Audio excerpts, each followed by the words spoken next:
রাসূল করিম সাল্লাল্লাহু আলাইহি ওয়াসাল্লাম আহ, বিদায় হজের ভাষণে 10 হিজরিতে হজ অনুষ্ঠান সমাপ্ত করার পর তিনি যখন মদিনায় ফিরে যাচ্ছিলেন, তখন মক্কা এবং মদিনার মধ্যবর্তী একটি জায়গা গাদির খুম, গাদির শব্দের অর্থ হলো আসলে মূলত কূপ বা পুকুর এ জাতীয়। তো সেখানে এরকম কোনো কিছু ছিল, ওই জায়গাটার নাম সেভাবে নামকরণ হয়েছে। যাই হোক, তো এই গাদির খুম নামক জায়গায় রাসূল করিম সাল্লাল্লাহু আলাইহি ওয়াসাল্লাম অবস্থান করেছেন মক্কা থেকে ফেরার পথে। আমরা জানি তখন এক জায়গা থেকে আরেক জায়গায় যেতে অনেক সময় লাগতো, আজকের মতো তার যানবাহন ব্যবস্থাপনা ছিল না। তো রেস্ট করার জন্য তারা যাত্রা বিরতি করতেন। তো গাদির খুম নামক জায়গায় তিনি অবস্থান করেছেন এবং কিছু সময় সেখানে ছিলেন।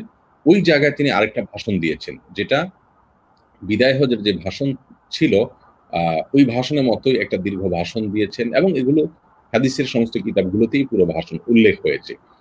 এই ভাষণকে নিয়ে নানা রকমের কথা প্রচলিত আছে। এখানে রাসূল করিম সাল্লাল্লাহু আলাইহি সাল্লাম আলী রাদিয়াল্লাহু তাআলা আনহু সম্পর্কে বেশ কিছু কথা বলেছেন, খুবই তাৎপর্যপূর্ণ। সেই কথাগুলো ছিল তার ফজিলত এবং তার মানাকিব সম্পর্কিত, অর্থাৎ তার মর্যাদা, সে সমস্ত কথা থেকে ফুটে উঠেছে। আমরা আমাদের সম্মানিত দর্শককে জানিয়ে রাখতে চাই, শুধু এই ভাষণ নয়, বরং আলী রাদিয়াল্লাহু তাআলা আনহুর সহ সমস্ত সাহাবীদের প্রত্যেকেরই কিন্তু কিছু, কিছু বৈশিষ্ট্য আছে, ফজিলত আছে। আমাদের যেরকম একজন একটা ফজিলত বৈশিষ্ট্য আছে, প্রত্যেক সাহাবীরও পৃথক, পৃথক বৈশিষ্ট্য রয়েছে। তো আলী রাদিয়াল্লাহু তাআলা আনহুর বৈশিষ্ট্য সম্পর্কে, তার ফজিলত এবং মর্যাদা সম্পর্কে রাসূল করিম সাল্লাল্লাহু আলাইহি সাল্লাম অন্য সময়েও কিন্তু অনেক কথা বলেছেন, শুধুমাত্র গাদির খুমের এটা নয়। কিন্তু সেখানকার সে ভাষণকে নিয়ে আমাদের শিয়া বন্ধুরা, শিয়ারা কিন্তু এটাকে খুব হাইলাইট করেন এবং এটাকে তারা ভুল ব্যাখ্যায় দাঁড় করেন এবং এখানে অনেক সত্য মিথ্যা মিশ্রণ করে তারা প্রমাণ করতে চান যে আলী রাদিয়াল্লাহু তাআলা আনহু খেলাফতের জন্য সবচেয়ে বেশি হকদার ছিলেন এবং রাসূল করিম সাল্লাল্লাহু আলাইহি ওয়াসাল্লাম সেই ভাষণে নাকি আলী রাদিয়াল্লাহু তাআলা আনহুকে খলিফা হিসেবে ঘোষণা দিয়েছেন। এরকম একটি দাবি তারা করতে চান তার ভাষণ থেকে ব্যাখ্যা বের করে।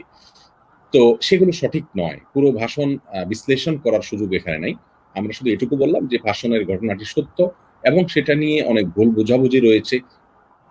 অনেকে মনে করেন যে এই ভাষণের মাধ্যমে আলী রাদিয়াল্লাহু তাআলা আনহুর খেলাফতের বিষয়টি, যেটি শিয়ারা মনে করেন, এটি সম্পূর্ণরূপে ভুল ব্যাখ্যা। মূলত সেখানে তার কিছু ফজিলতের কথা বর্ণিত হয়েছে। এমন কথা রাসূল আকরাম সাল্লাল্লাহু আলাইহি ওয়াসাল্লাম বোঝেননি যা থেকে তার খেলাফতের বিষয়টি চূড়ান্তভাবে বোঝা যায়।